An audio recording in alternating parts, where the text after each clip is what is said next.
안녕하세요. 오토기어 김정근입니다. 전기차를 2024년 정도에 구입을 하시는 게 유리하다. 좀 기다려라. 이런 말씀을 여러 번 드렸습니다. 저는 전기차를 미리 아이오닉5를 구입을 했고, 김도라도 GV60를 계약을 했습니다만, 저희들이 자동차를 워낙 좋아하고 또 여러 대의 자동차를 보유를 하고 있기 때문에 전기차의 의존도가 그렇게 크지 않아서 시험적인 전기차도 구입을 해서 미리 경험을 해보고, 또 이걸 컨텐츠로 만들기 위해서는 어떤 점이 장점이고 단점인지를 알아야 되기 때문에 경험 차원에서 구입을 한 거고요.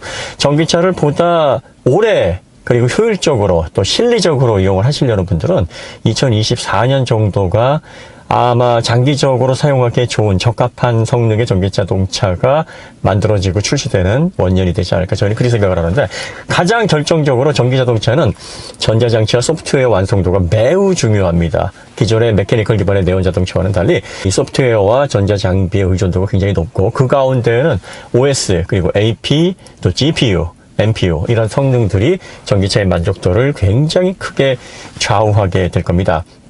자, 그런데 지금 가장 관건이 되는 이 통합 OS, 이 전기차에서 전반적인 장치를 효율적으로 관리 운영할 수 있는 통합 OS, 그리고 그걸 기반으로 한 엔터테인먼트, 이런 것들의 중요성이 굉장히 크게 대두되고 있습니다.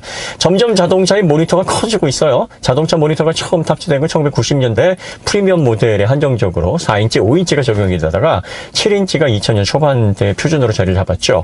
당시만 해도 메르세데스 벤츠의 7인치 커맨드 시스템이라 그랬는데, 요게 한 700만 원 정도 옵션이 됐습니다. 제가 SLK 2세대 350 출시하면서 700만 원 주고 옵션을 산 그 바보 같은 소비자인데, 그러다가 이제 2010년이 넘어가면서 대중 모델에도 모니터가 빠르게 확산이 되기 시작했고, 8인치에서 한참 진행되다가 최근 들어서 10.25인치, 12.3인치, 요즘은 11.3인치를 두 개로 이어붙이거나 아니면은 독자적으로 15인치를 쓰거나 테슬라처럼 17인치를 아예 다른 규격으로 쓰기도 합니다. 디스플레이는 대형화되고 있는데 이 디스플레이를 딱히 쓸모가 없다라는 게 문제입니다. 기본적으로 통합 OS를 기반으로, 그리고 또 IT 기반의 스마트폰 기기와의 연계 서비스와 자유로운 소통이 될 수 있는, 그리고 호환이 될 수 있는 그런 기반의 OS 자체를 가지고 있지 못합니다. 그러다 보니까 통합 제어가 이루어지지 않으니 당연히 중앙 집중 방식의 강력한 AP, NPU, GPU 이런 것들이 필요가 덜하죠. 그래서 대부분의 제조사들이 과거의 방식, 부분적인 디지털화를 진행을 하면서 마이콤들을 계속 늘려가는 방식으로 붙이고 이걸 캣통신, 캔FT, 플렉스라이, 모스트, 이더넷 이런 것들로 인해서 확장하는 방식으로 사용하다 보니까 효율적인 인포테인먼트, 엔터테인먼트 기능이 구현이 안 됩니다. 그러다 보니까 보기에는 유저 인터페이스 방식인데, 이게 마치 과거의 도스, MDIR 같은 그런 방식으로 순차적으로 모여서 단계별로 들어가야 되고, 또 스마트폰 기기와 미러링을 통해서 연결을 하는 그 정도 방식, 안드로이드 오토라든지 애플 카플레이 이 정도로 스마트폰 없이는 독자적으로 활용되지 못하는 제한적 파편화, 그런 인포테인먼트 시스템이 지금 제한이 되고 있습니다. 이러다 보니까 전기차에서 가장 중요한 전자장비와의 연계성, 소프트웨어의 확장성, 또 엔터테인먼트를 즐길 수 있는 최적의 환경, 이런 이점들을 지금 즐기지 못하고 있는데, 이게 2024년도에는 아마 대부분 제조사들이 방향을 찾아서 해결을 하지 않을까 싶습니다. 지금까지 통합 OS를 이 내연 자동차 업체들이 있어야 된다라고 생각을 못했던 게 아닙니다. 왜 그것도 생각 못해? 우리는 그렇게 얘기하겠지만 생각 못할 리가 없죠. 하지만 새로운 OS를 개발하고 유지 보수하고 운영하는 것 자체가 굉장한 작업입니다. 스마트폰 시장이 그렇게 규모가 크고 PC 시장이 그렇게 규모가 큰데 각각 주요 OS, 대표적인 OS가 두 가지밖에 없다라는 걸 보면, 그 수많은 브랜드와 수많은 디바이스 종류에도 불구하고 OS는 대표적인 게 두 가지밖에 없다라는 걸 이해하시면, 이게 얼마나 어렵고 많은 비용이 들어가는 일이고 또 기업에게 모험이 되는 일인가 하는 걸 아실 수 있을 거예요. 내연차가 하드웨어는 잘 만지는데 이 소프트웨어를 잘 만질 수가 없죠. 해본 적도 없고 또 전문 분야도 아니다 보니. 그러다 보니까 OS를 통합으로 얹어서 효율적으로 전기차를 구성을 하고 싶어도 기존의 제작 방식을 완전히 갈아엎어야 되는데, 이렇게 되면 단순한 문제가 아니에요. 기술 표준을 다시 정립을 해야 되고, 소프트웨어 표준도 다시 세워야 되고요. 또 그 소프트웨어에 맞게 협력사에서 제공하는 부품들도 협의를 통해서 새로운 표준과 새로운 제작 단계를 유도를 해야 됩니다. 그러면 협력사들이 다 협조를 해서 만약에 공동 출자를 하던 자본을 투입을 하던 해서 해야 되는데, 그 수많은 업체들과 이런 상관관계, 연계가 효율적으로 이루어질 수 있으리라는 보장도 없고, 그리고 독자적인 규격의 통합 OS를 많은 비용을 들여서 개발을 하고 만들어서 적용을 했는데, 이게 표준으로 받아들여지지 않게 되면 가장 두려운 게 과거의 소니의 베타와 VHS 싸움, 소니 외 진영과 소니의 규격 싸움에서 베타가 이 폐쇄성 때문에 실패를 했거든요. 범용성에서 졌어요. 그래가지고 엄청난 개발 비용에도 불구하고 시장에 사장되는 이걸 대부분 경영자들이 두려워합니다. 그래서 볼보 최고 경영자도 통합 OS가 있어야 되긴 하는데 이걸 잘못 개발했다가 그 엄청난 비용과 시간, 노력을 들여서 개발을 했는데 결과적으로 배타꼴이 나면 어떡하냐. 이걸 공식성상에서 인터뷰로 얘기를 한 적이 있습니다. 자, 그 다음에 많은 자동차 제조사의 CEO들이 예를 들어서 헤르베르트 디아즈, 폭스바겐의 CEO가 구글의 순다 피차이 CEO를 2016년도에 만나서 구글 OS를 폭스바겐과 포르쉐 그리고 아우디, 폭넓은 폭스바겐 그룹에 적용하는 방식을 협의를 한 적이 있습니다. 구글 OS를 그대로 우리가 카피 하나당 얼마씩을 내고 라이센스료를 내고 자동차의 통합 OS로 만들어 놓고 그걸 기반으로 자동차의 통신 관련된 인포테인먼트 시스템을 다시 재정립을 하고 싶다라고 해서 거의 협의 단계까지 갔다가 뭐 때문에 결렬이 됐냐면 순다 피차이가 이런 요구를 했습니다. 아, 그래? 그러면은 거의 비용을 저렴하게 아니면 무료로 줄 수도 있는데 조건이 하나 있다. 뭐냐면 너희들의 데이터에 접근할 수 있는 권한을 줘라. 다시 말해서 고객이 어떤 연령대가 어디를 어떻게 움직이는지 동선 그리고 또 자동차의 관리, 유지, 보수, 교체 주기 뭐 이런 거에 대한 전반적인 시스템에 접근할 수 있는 권한을 줘라. 다시 말해서 너희들이 지금까지 자동차 소프트웨어링을 했었던 그 모든 데이터에 접근할 수 있는 권리를 구글에 넘겨라. 이렇게 요구를 했습니다. 그러니까 헤르베르트 디아즈가 생각해보니까 이 두 가지 문제가 있는 거예요. 첫 번째는 고객들의 정보를 넘겨줘야 되고 보안 문제에서 우리가 도덕적으로 고객들에게 질타를 받지 않을까라는 그런 생각이었고, 두 번째는 이거 아예 그냥 우리의 그 소프트웨어 영역, 자동차 고유의 설계 영역을 손 안 대고 코 풀고 그걸 아예 삼키겠다라는 의도 아니겠느냐. 그러니까 구글 OS가 막강하고 그거를 얻는 거에 매력은 있는데 이걸 얻으면서 내줘야 되는 게 너무 크다라고 생각을 한 거죠. 그러니까 모바일 데이터를 기반으로 해서 이제 플랫폼 사업을 하는 구글이 모빌리티 영역으로 큰 비용 들이지 않고 제조사를 통해서 그런 데이터를 확보하려는 그런 야심을 드러내니까 이 자동차 제조사들이 선뜻 그 라이센스 계약을 할 수가 없었던 겁니다. 폭스바겐만 그랬던 게 아니에요. 메르세데스 벤츠, BMW도 같은 그런 패턴으로 협상이 결렬이 됐습니다. BMW 같은 경우에는 협상을 하니까 구글에서 그럼 좋은데 이 시트마다 체중을 알 수 있는 센서를 부착해다오 이렇게 요구를 했다고 합니다. 생각해보니까 BMW에서 이상하잖아요. 아니 무슨 구글이 피트니트 사업에 진출 왜 그러는데 하고 물어봤더니 고객의 연령층에 따라서 체중에 따라서 이제 연령층을 대충 짐작을 할 수 있으니까 탑승한 고객들이 다양한 모니터를 통해서 광고 또 컨텐츠 관련된 타겟 마케팅에 활용하기 위해서 그런 정보를 요구를 한 겁니다. BMW도 이런 것까지 우리가 제공을 해야 되고 시스템 소프트웨어 그동안 나름대로 했었던 독자적인 영역을 구글에 그대로 넘겨줘야 된다 그러면 우리는 그야말로 소위 말해서 속칭 밑장을 다 보여줘야 된다는 건데 이게 너무 부담스럽다 해서 결렬이 된 겁니다. 그러니까 이 통합 OS가 있어야 되고 이걸 기반으로 강력한 CPU, 즉 AP죠. AP, 또 GPU, 그리고 자율주행을 하기 위한 AI 기능이 강화된 NPU 이런 것들이 있어야 된다는 것을 이 내연자동차 제조사도 워낙 잘 알고 있는데 기존에 생산되던 자동차들은 하드웨어가 메커니컬 기반이었고 전동화된 기반이 아니었습니다. 소프트웨어가 차지하는 범위가 아무리 높아봤자 30% 이상, 30%도 많이 보낼 때 그 정도인데 그러다 보니까 구글 OS를 얹었을 때 그동안 수십 년간 혹은 100년 이상 우리가 축적해왔던 노하우가 한 번에 플랫폼 기업으로 소프트웨어 기업으로 넘어간다라고 생각을 하면 정말 등에서 식은땀이 나는 문제죠. 근데 이게 비단 그 브랜드뿐만이 아니라 다른 브랜드도 협력하면서 그런 요구를 할 텐데 그러면 거의 모든 제조사들, 내연차들의 고유의 독자적인 소프트웨어 데이터들이 다 구글로 넘어가니까 구글은 자동차 시장을 쥐락펴락할 수 있는 절대 권력자가 돼서 결국은 구글의 꼭두각시 될 수밖에 없는 거 아닌가? 이제 그게 굉장히 염려스러운 거죠. 맥켄지의 분석에 따르면 2030년까지 자동차 디스플레이를 기반으로 인포테인먼트 여기에서 이제 활용되는 콘텐츠 이런 것들을 통해서 전반적으로 시장 규모가 한 855조 정도의 규모로 형성이 될 것이다.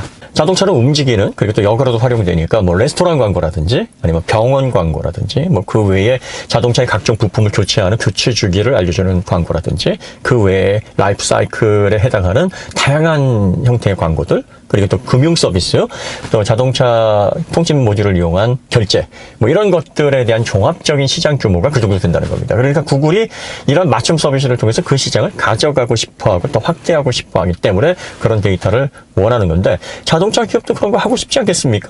아니, 자동차는 우리가 가지고 우리가 만드는데 결과적으로 그 자동차에서 발생되는 콘텐츠를 기반으로 부수적인 비즈니스는 구글이 가져간다? 이러면 내연 자동차는 우린 곰이야? 우리가 제주 부리고 돈은 너희들이 가져간다고? 그래서 그것 때문에 지금까지 지루하게 협상만 하고 있다가 이렇다 할 결과가 나오질 않았어요. 그래서 그 과정에서 구글이나 애플이나 콘텐츠 관련해서 이런 플랫폼 사업을 어떻게든 협의를 해서 이끌어내고 싶으니까 만들어낸 게 안드로이드 오토, 애플 카플레이입니다. 이렇게 연결이라도 해가지고 미러링 방식으로라도 그냥 사용할 수 있게 해서 우리 안드로이드라든지 iOS 요 정도의 어떤 통합 OS가 더 확대가 되면 얼마나 편리할 것인지 맛은 보게 해주자.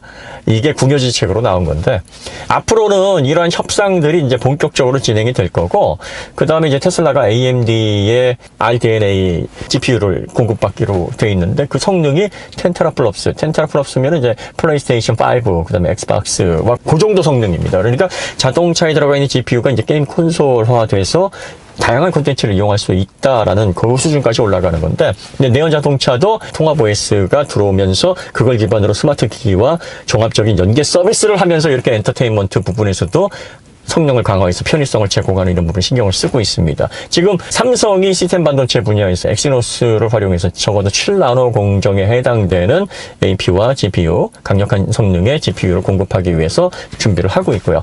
TSMC도 역시 마찬가지로 이제 테슬라와 7나노 계약을 하고 또 그 외 업체와도 사업을 확대하기 위한 준비를 하고 있습니다. 엔비디아도 강력한 GPU를 기반으로 그리고 또 NPU 성능, 뛰어난 연산 성능을 갖추고 있는 그런 NPU를 기반으로 자율주행 관련된 하드웨어들을 지금 준비하고 있습니다. 내연 자동차 업체 중에서도 구글 안드로이드나 애플 OS X, iOS 이런 거 안 쓰겠다라고 선언을 해서 자체 OS를 개발하는 기업도 있어요. 포드가 대표적인 경우인데요. 포드는 과거 스마트폰 제조사였던 블랙베리의 엔지니어 400명을 고용을 해서 지금 현재 자체 OS를 만들고 있어요. 포드가 지금 진행하고 있는 게 오픈 플랫폼을 활용해 자동차 인포테인먼트를 개발하는 오토모티브 그레이드 리눅스 프로젝트인데 여기에 국내 140개 업체가 참가하고 있어요. 그래서 글로벌 오픈 이노베이션 사업으로 진행이 되고 있습니다. 이렇게 자체적으로 진행을 하는 경우도 있고 반면에 포드와 함께 미국 시장에 가장 영향력이 큰 GM 같은 경우에는 지금까지 통합 OS를 만들기 위해서 여러 가지 프로젝트를 진행을 해왔는데 결과적으로는 구글 안드로이드와 협력해서 구글 OS를 탑재하는 방향으로 결정이 날 것으로 보입니다. 그리고 르노, 닛산, 미쓰비시 얼라이언스 역시 5년 동안 협의가 이제 거의 막바지에 다다라서 내년 정도면은 구글 OS가 들어간 그런 OS, 통합 OS 적용된 전기차를 선보일 것으로 지금 계획이 되어 있고요.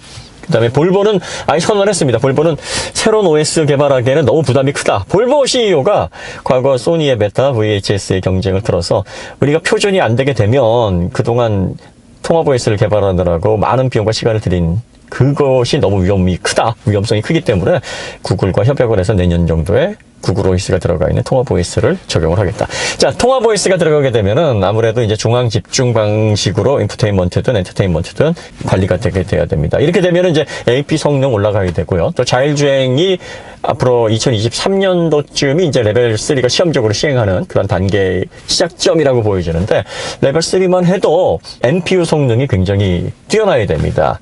그러니까 FPS 성능이 크게 확장이 돼야 되고 부동소 수점 이하 연산 TOPS도 크게 확장이 돼야 되기 때문에 이 부분도 상당히 문제고요. 그 다음에 자동차의 통합 OS가 들어가게 되면은 다양한 연계 서비스를 기반으로 한 엔터테인먼트가 가능해지기 때문에 GPU 성능도 중요한 항목으로 거론이 될 거예요. 한번 생각을 해보십시오. 이 GPU, 자동차에 들어가는 GPU가 현재 게임 콘솔, 플레이스테이션 5라든지 엑스박스 정도의 성능이라고 생각을 해보세요. 레이싱 게임을 만약에 한다고 생각을 해보면 디스플레이만 받쳐주게 되면 지금은 이제 12.3인치, 12.3인치 두 개를 연결하는 방식인데 요게 한정적으로 인포테인먼트 시스템이나 엔터테인먼트가 즐길 수 있는 게 얼마 없다 보니까 이보다 더 큰 디스플레이가 사실 자동차에 필요가 없는 건데 이제 AP, GPU 이런 것들이 다 뒷받침이 되고 소프트웨어도 충분히 연계 서비스를 충분히 즐길 수 있을 만큼 수준이 올라가게 되면 디스플레이가 더 크게 확장될 수 있다는 거죠. 이미 LG나 삼성 디스플레이에서는 이 크기를 조절할 수 있는 팝업 형태의 들어갔다 나왔다 할 수 있는 형태의 프로토타입의 디스플레이가 지금 충분히 여러 가지 형태로 개발이 롤러블도 있고 그 다음에 팝업 방식도 있고 다양한 형태가 많습니다. 그러면 운전을 할 때는 아무래도 시야 확보에 방해를 받으면 안 되니까 대략적으로 뭐 12.3, 12.3인치 요 정도 사이즈 두 개가 합쳐진 형태로 매립이 돼 있다가 자동차가 정지해 있어서 엔터테인먼트를 즐기게 되면 위로 올라가서 2배 정도로 디스플레이가 커져서 총 뭐 30 30인치대, 뭐 40인치대에 해당하는 그런 화면을 구성할 수만 있다. 그러면 이거는 뭐 영화를 비롯해서 뭐 게임, 다양한 콘텐츠를 즐기기에 최적화된 그런 프라이빗한 공간이 되는 거고요. 그 다음에 레이싱 게임을 한번 즐긴다고 생각을 해보십시오.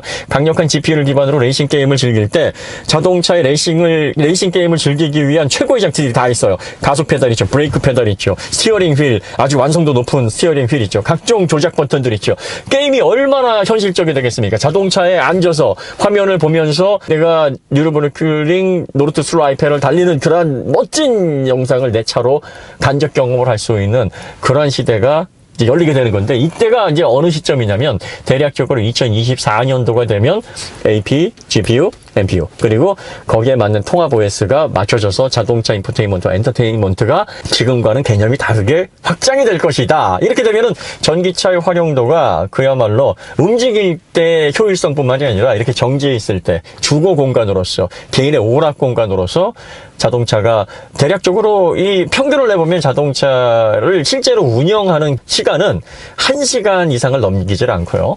아무리 많이 자동차에 거주하는 사람도 자동차에서 2시간 이상, 평균적으로요. 네, 2시간 이상 시간을 소요하자. 그러면 자동차는 24시간 또는 22시간 서 있는 건데, 그 22시간 서 있는 그 시간이 이제는 자동차에서 인포테인먼트를 비롯한 그걸 기반으로 해서 엔터테인먼트를 즐기는 공간으로 다시 재탄생을 할 수 있다라는 겁니다. 그런데 지금 초창기 전기차들은 그런 식의 엔터테인먼트를 즐길 수 있는 그런 기반이 안 되기 때문에 현재 전기차를 만약에 구입을 하시는 분들은 이 점을 감안하시고 구입을 하셔야 되고, 이런 부분까지 해결된 전기차를 원하신다 그러면 2023년, 2024년 넉넉하게 2024년 정도로 타겟을 놓고 그 시기에서 구입을 염두에 두시면 될 것 같습니다. 테슬라 같은 경우에는 통합 OS를 적용하기가 좋았던 이유는 테슬라는 기존의 것을 갈아엎어야 될 기반이 없었습니다. 그리고 협력사로부터 기존의 시스템을 공급받으려면 규모의 경제에 도달을 해야 되는데 테슬라는 규모의 경제에 처음부터 도달할 수가 없었죠. 지금도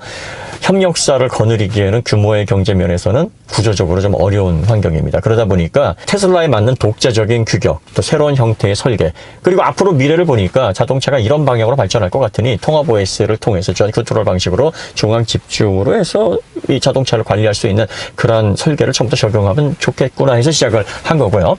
그러다 보니까 독자적으로 개발한 통합 OS가 아직까지 스마트폰을 기반으로 한 연계 서비스와 아주 원활하게 지금 호환이 되지를 않고 있는 문제가 있습니다. 테슬라도 앞으로 우리가 사용하고 있는 스마트폰이라든지 다양한 형태로 제공되고 있는 연계 서비스와 얼마나 위화감 없이 완벽하게 호환이 돼서 자동차 안에서 구현되는 통신 소프트웨어만으로도 불편 없이 일상생활을 영위할 수 있을 그 단계까지 가는데 얼마나 발전 속도를 빨리 끌어올릴 것인가, 이 문제가 있습니다. 그래서 저희가 전기차 구입을 서두르지 마세요라고 자꾸 말씀드리는 이유가, 전기차의 형식이나 전기차의 개념이 한 2, 3년 후면 확실하게 이제 방향이 정해져서 지금과는 전혀 다른 형태로 발전이 되게 될 겁니다. 지금 하드웨어적으로는 뭐 앞으로 2, 3년 후에도 큰 변화는 있을 거라고 보여지진 않는데, 이 소프트웨어, 기본적으로 전기차에서 가장 활용성에 있어서 큰 영향을 미치는 보이지 않는 경쟁력이자 가장 사용할 때 소비자들에게 큰 영향을 미치는 부분인데, 이 부분에서 큰 변혁이 곧 일어나게 될 겁니다. 그러니까 여러분들이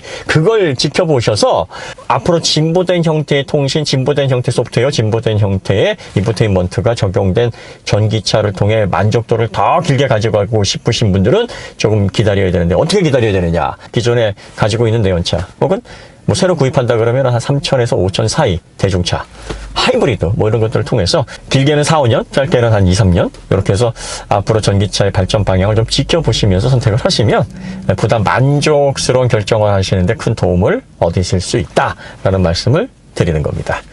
오늘 콘텐츠 여기서 마치도록 하고요. 다음에 더 좋은 콘텐츠로 찾아뵙도록 하겠습니다. 감사합니다.